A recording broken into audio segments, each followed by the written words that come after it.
Bonjour mesdames et messieurs, bienvenue en direct sur Congo Live Télévision. Merci de votre fidélité. Vous nous suivez ce matin. Espoir. Merci. Nous sommes le mercredi 16 août 2023. Espoir, ça va? Non, ça va, nous tenons les coups. Vous allez bien? Ouais, toujours on revient par la grâce divine. La nomination du ministre Kaboulou qui fait polémique. Espoir. En fait, pour nous, c'est une désolation grave de voir les personnes en qui le chef de l'État place toujours confiance. C'est eux qui finissent par trahir le chef de l'État. Chose que nous regrettons. C'est inadmissible que quelqu'un puisse nommer toute sa famille et laisser que d'autres enfants mourir dans la rue et que d'autres enfants puissent rester des sommaires à vie, mais eux, qu'ils puissent engager d'abord leurs enfants. Quand même, c'est bon. Cela ne donne pas quand même les signes d'un homme d'État. Mais où est le problème? Non, pour moi, avoir quelqu'un... Si les nominés sont compétents, les gens qui ont été nommés, s'ils sont compétents, ils sont congolais, est-ce qu'il y a un problème? Pour moi, c'est pas un problème de voir quelqu'un nommer son fils, son frère, c'est pas un problème. Oui. Mais le sérieux problème, c'est de voir que vous avez quand même exagéré. C'est pas dans ta maison, dans votre famille, où il y a quand même des intelligents, bien des personnes compétentes. La RDC a beaucoup de têtes. C'est pourquoi chez nous, vous voyez, il y a toujours fuite de cerveau. Puisque les jeunes estiment que aujourd'hui, pour avoir l'emploi, il faut être enfant de tel, il faut être proche de tel. Or, c'est pas ça. C'est pas ça le vœu du chef de l'État. C'est pas ça la philosophie de Félix Antoine Tshisekedi. La philosophie de Félix Antoine Tshisekedi, c'est de donner la chance à tout citoyen congolais. Mais lorsque les personnes qui devraient faire la promotion de cela, elles préfèrent d'abord nommer leurs enfants et laisser les autres, ça se crée toujours des problèmes à la République. Alors, vous vouliez qu'il fasse quoi? On a vu la même chose avec Vital Kamerhe. Ça fait polémique. Pourquoi ça devrait Mais faire polémique? Imaginez quelqu'un qui nomme sa première femme, deuxième femme, jusqu'à sa 20e femme. Pensez-vous que vraiment nous avons les hommes d'État? En principe, nous devrions donner la chance à tout le monde. Kamerhe l'a fait, Lukwe, nous n'en parlons plus. Il y a l'autre ici, Kaboulou, qui vient de le répéter, même jusqu'aux personnes qui disent qu'ils vont postuler à la présidence. C'est le cas de M. Sesanga, qui a nommé, qui a présenté sa petite sœur comme suppléant, encore premier suppléant. Il y a même le député ici de Nord Kivu, que je ne vais même pas citer les noms. Il y a même l'autre ici, Matata Mpogno aussi, qui a nommé son petit frère comme premier suppléant. Mais quand même, c'est du n'importe quoi. Nous devrions montrer aux gens les changements que nous disons nous vouloir apporter. C'est que nous devrions être l'exemple du changement que nous voulons apporter au monde. Est-ce que les changements qu'on veut apporter est interdit de nommer un proche ou un ami? Non, ça n'interdit pas, mais nous devrions montrer l'exemple que nous devons collaborer même avec les personnes qui n'ont pas de notre famille. Ça devrait montrer que même celui, même s'il n'est pas de ma communauté, même s'il n'est pas, mais s'il a des valeurs quand même, je dois les mettre à mon côté. Mais lorsque vous nommez même les abrutis, tout simplement puisque ce sont des familiers, ce sont des amis proches, et c'est ça qui cause qu'à ce que l'RDC n'avance pas. Vous allez voir aussitôt quelqu'un avoir son poste, c'est lui à qui il va songer d'abord, c'est sa femme, c'est ses enfants. Je crois c'est créer toujours la division au sein de la population. L'essentiel devrait être, lorsque vous trouvez un poste, recruter quand même des personnes dignes, habiles et capables. Alors, vous aviez cité les Kaboulou, Kamerhe, Sesanga, c'est pas Sesanga seul. On a l'impression qu'il y a liste des noms. Matata, Lukwebo, ils sont nombreux, ils sont nombreux. Ils sont nombreux. Est-ce que la loi interdit cela? La loi n'interdit pas, mais quand même, nous devons quand même montrer que nous sommes solidaires avec les autres. Et nous devons montrer que nous considérons quand même la crème intellectuelle congolaise. Et nous devons montrer aux gens que quelqu'un, s'il a des compétences, je peux les recruter. Ce n'est pas seulement avoir l'emploi au Congo, ne devrait pas être seulement que mon frère aille tel ou tel autre poste d'office directement, j'ai aussi l'emploi. C'est dit n'importe quoi. Nous devrions toujours promouvoir, nous devrions toujours promouvoir cette cohabitation et nous devrions encore promouvoir ces slogans que nous disons toujours, que tous nous sommes égaux, que tous nous avons les mêmes chances. Les Congolais naissent égaux devant Dieu et devant la loi. Pour dire que tous nous devrions accorder la chance à n'importe qui soit de ma communauté, qui ne soit pas de ma communauté, je dois le promouvoir. L'essentiel qu'il ait la capacité de faire quelque chose. Oui, quand même, je sais, il y a certaines personnes qui ont des personnes qui ne sont pas de leur communauté. Je me rappelle, je ne sais pas si les gens ont vu la vidéo de Mobutu qui date de longtemps. Les chauffeurs de Mobutu n'étaient pas de sa communauté. Son parsec n'était pas de sa maison. Ses conseillers n'étaient pas ses proches, voyez-vous. C'est que, et c'est ce qui causait qu'à ce que Mobutu puisse mieux faire encore pendant à son époque, le moment où il travaille encore mieux. Il a fouché quand il commençait à prendre son chauffeur, il est de chez lui. Son parsec, de chez lui. C'est le cas que nous voyons aujourd'hui dans tel ou tel autre ministère, société. Mais tant que la loi n'interdit pas cela, M. Moïnouka, quoi ça non, même si, vous savez, le sérieux problème, c'est quoi? Non, ça fait polémique puisque il y a des personnes qui réfléchissent mieux que vos familiers que vous nommez. Et vos familiers, ils ne travaillent pas puisqu'ils savent, c'est mon frère. Et c'est comme ça que le pays s'abîme. C'est mon frère. Même si je vole, c'est mon frère. Même si je détourne, c'est mon frère. Même si je ne travaille pas comme il faut, c'est mon frère. Voyez-vous, c'est ce qui détruit la RDC. Et nous devons mettre fin à cela. Lorsque vous avez quelqu'un qui n'est pas de votre communauté, de ta famille, tout proche de toi, il a toujours eu peur de ruiner puisqu'il connaît que c'est toute la République sera comptée. Mais lorsque vous avez ta concubine, mais le soir vous allez vous lyncher, vous allez oublier. Vous allez oublier le boulot. Tant que vous avez ton petit frère, c'est lui le caissier de l'entreprise. Vous avez ton petit frère, c'est lui ton chauffeur. Ton petit frère, c'est lui ton fils. Ah, mais quand même, c'est dit n'importe quoi. Donnons la chance à tout le monde. Et c'est ça la promotion de l'unité nationale. Vous savez, il y a un gouverneur, je ne sais pas de quel pays, qui disait quand on mange ensemble, on diminue la haine. Lorsque vous prenez ne fût que votre famille, vous déversez tous les yeux sur toi. Tout le monde, les yeux sera braqué sur toi. Mais lorsque vous avez telle communauté, je crois que cela diminue les conflits au sein de la société, cela diminue les conflits tribalo-ethniques au sein de la société. Mais vous savez que c'est vrai, vous dites qu'il faut donner la chance à tout le monde. Donner la chance à tout le monde, ses familles aussi font partie des Congolais. Ils méritent aussi la chance. On ne refuse pas. On ne refuse pas. Nous ne sommes plus à l'époque où il y avait la classe de bourgeois, la classe de vassals, de vassaux, pardon, la classe de dignitaires. Non. Les choses ont changé. C'est pourquoi vous allez comprendre, en Europe, on a toujours dit que l'ennemi de l'homme noir, c'est l'homme noir toujours. On ne peut pas accepter que vous ayez une famille de riches et qu'il y ait 1000 familles de pauvres. C'est impossible. Ça, c'est créé. Ça, d'office, vous ajoutez la haine et d'office, vous alimentez la division. Et allez-y voir, dans un quartier où il y a ne fût qu'un seul riche, qu'est-ce qui se passe? C'est lui. C'est que tout ce qui se passe dans les quartiers, ça doit être lui. Mais dans les milieux où il y a au moins 4 à 5 riches, ils sont à l'aise. Mais lorsque vous vivez vous seul, dans un milieu où il y a des pauvres d'office, tous les démons du village seront déversés sur toi. Et chez nous, dans notre République, c'est quelque chose qui casse que la République n'avance pas, c'est puisque lorsque quelqu'un prend le pouvoir, il ne fait qu'appeler un clique d'amis, il ne fait que chercher ses anciennes concubines, ses nouveaux... Non, c'est ce que nous disons. Quand vous nommez ne fût que votre famille d'office, vous êtes en train de créer la haine et vous êtes en train de vous appuyez et vous faites la promotion de la méfiance communautaire. C'est révolu, les choses ont changé. Lorsque vous avez une chance, il faut donner ça à tout le monde. Ne croyez pas qu'il y a une famille qui colonisera encore une autre famille. Tous nous avons les mêmes chances, tous nous avons les mêmes droits. Quand même, c'est comme un conseil que nous donnons à nos autorités. Parce que moi, je suis en train de voir, dans les jours à venir, il y a risque que chez nous, il y ait guerre entre les riches et les pauvres. Les pauvres se sentent lésés, exploités par les riches. Or, normalement, la vision du chef de l'État, Félix Antoine Tshisekedi, c'est de donner la chance à tous citoyens congolais.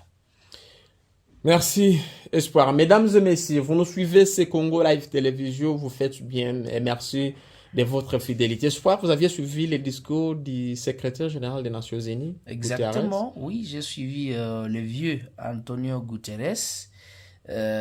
qui semble montrer la position de la MONUSCO, mais aussi ils sont en contradiction. Tantôt il dit nous allons procéder au retrait accéléré de la MONUSCO, tantôt la sorcière, la femme à 12 bagues, va dire non, nous voulons voir les FARDC, la police être capable de sécuriser les civils. Mais je me demande, mais depuis que la MONUSCO est au Congo, mais la MONUSCO ne sécurise pas les civils. La MONUSCO ne doit que plier bagages et rentrer chez eux.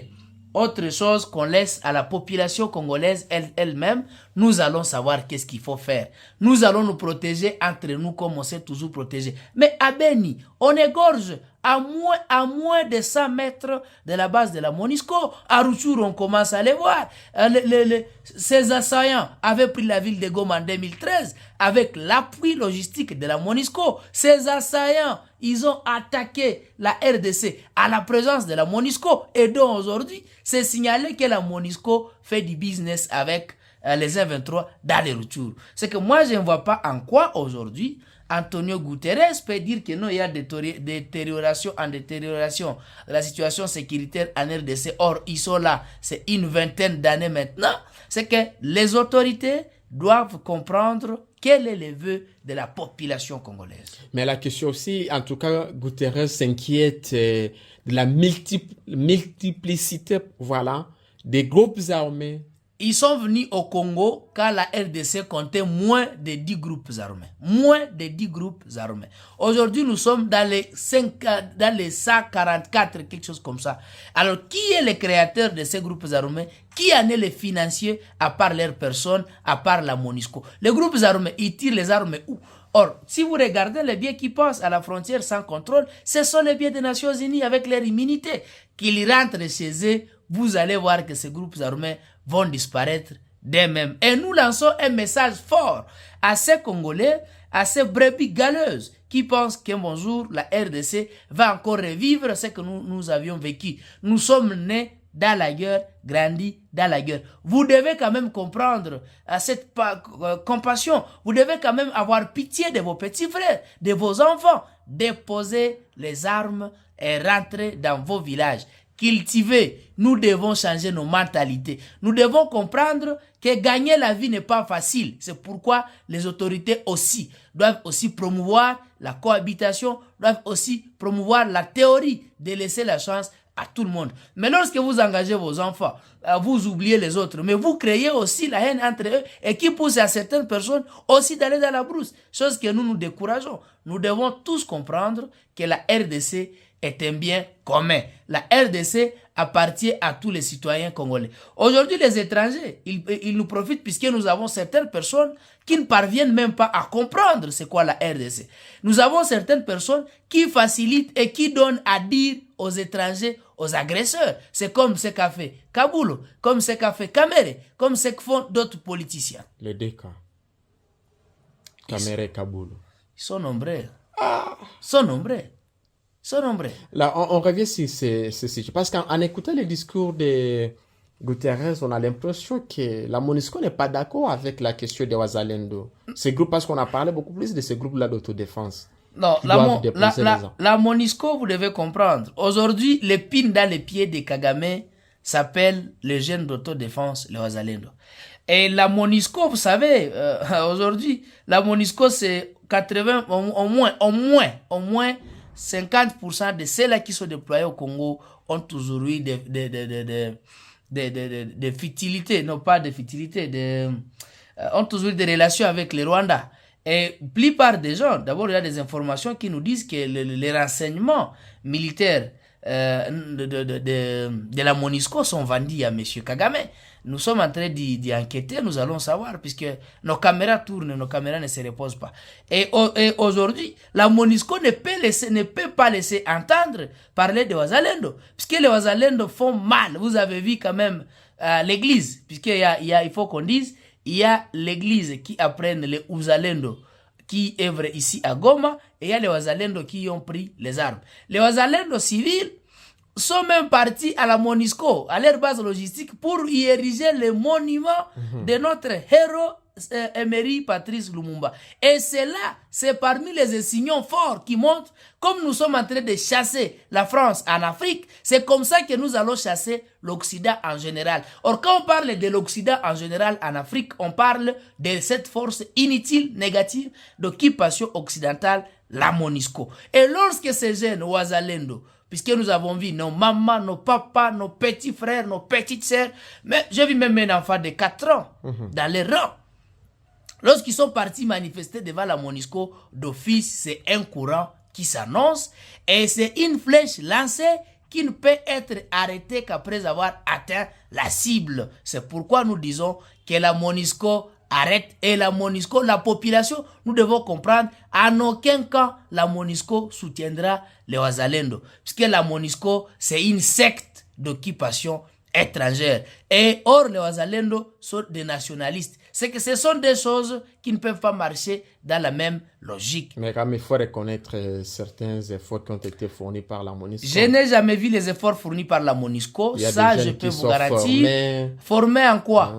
Formés en quoi? Dans plusieurs domaines. Non, je ne vois pas même en quoi la MONUSCO forme. Dans leurs ateliers. Non, vous savez, je participe, oui, je participe, mais souvent, nos réunions n'ont jamais pris fin. Entre nous et la MONUSCO. Ça n'a jamais pris fin. Et aujourd'hui, ils ont compris. Moi, à Aspirine, vous ne me verrez plus être invité dans leurs ateliers.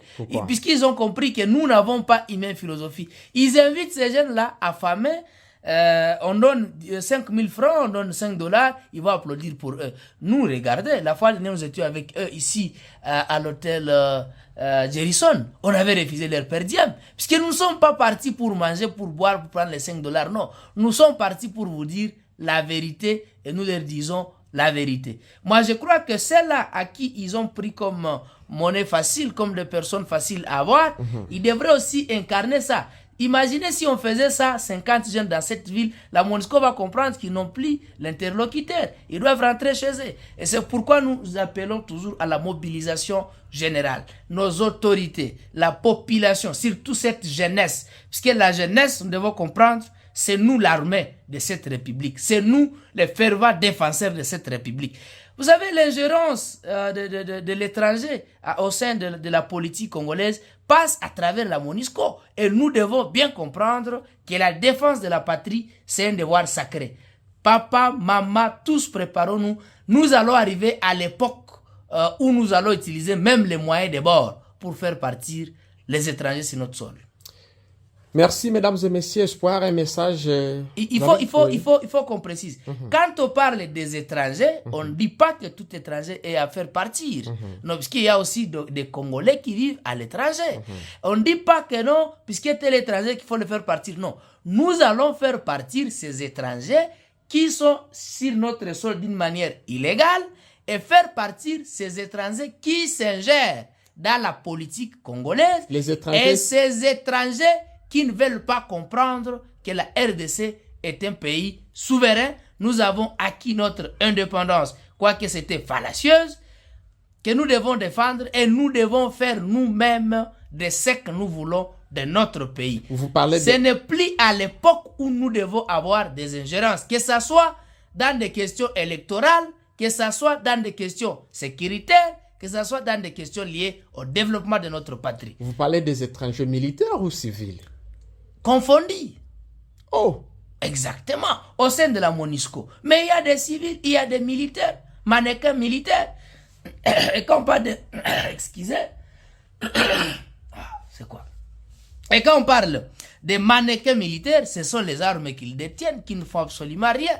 Des armes qu'ils font sortir lorsque les jeunes réclament leur retrait définitif sur le sol congolais. Merci. Message aux forces armées de la RDC. Soutien total à notre armée, à notre police, à notre ANR qu'il faut bien sûr refonder, des MIAP bien sûr qu'il faut refonder. Nous mobilisons encore une fois la jeunesse, intégrer la police. Notre gouvernement a initié le programme de recrutement de 13 000 policiers si vous aimez la République.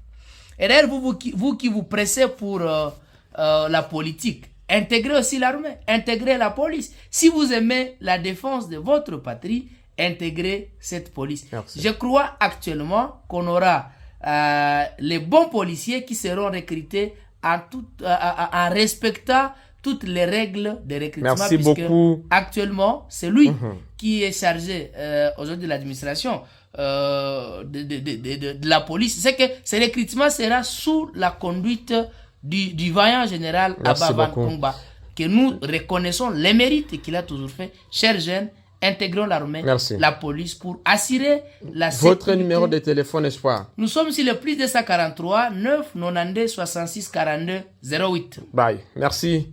Merci.